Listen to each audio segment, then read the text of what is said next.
Pencil. రే పిల్లలు, నేను చెప్పిన లెసన్ పూర్తిగా విన్నారు కదా.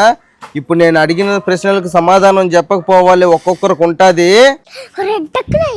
ఈ ట్యూషన్ వద్దంటే తీసుకొచ్చినావు. ఇప్పుడు ఆ గుండె సార్ చూడు, పాఠం చెప్పి ఇంకా క్వశ్చన్లు అడుగుతాడు.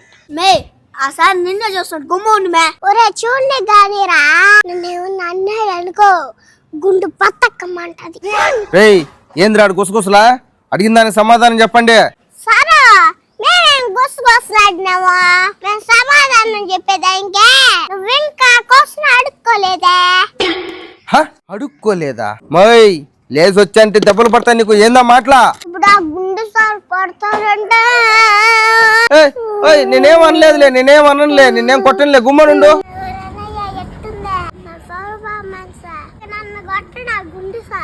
అసలు ఏం జరుగుతుంది ఇక్కడ? ఏదన్నా మాట్లాడితే ఆడస్తారు మీరా? అడిగిన దానికి ఇప్పుడు సమాధానం చెప్పకపోవాలి మీరు. ఒక్కొక్కరికి ఎంత ఏడ్చా వదలను. గుండె సార్ అడగని. రే ఆ మాటలు సార్గానే, ఇప్పుడు ఒక క్వశ్చన్ అడుగుతాను, సమాధానం చెప్పండి. రేయ్ చూడండి, రామాయణం రాసింది ఎవరు? ట్యూషన్ వద్దనిందే. నువ్వు కూడా ఆ గుండు సార్ లాగే ఉన్నావు, గుండు కొట్టుకోలే. ఒరే ఏమైందిరా? ఎందుకు లేస్తున్నారు? అడిగిన దానికి సమాధానం చెప్పండి. ట్యూషన్ వద్దు ఏమొద్దు పోండి సార్ మీరా. రే ఏమైందిరా? ఏమైందంటావు ఏంటి సారు?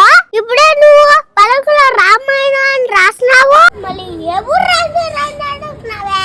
నువ్వు వద్దు, నువ్వు ట్యూషన్ వద్దు. నువ్వేమి చేశావు నేరం, నిన్నెక్కడంటింది పాపం వినబోతున్నా.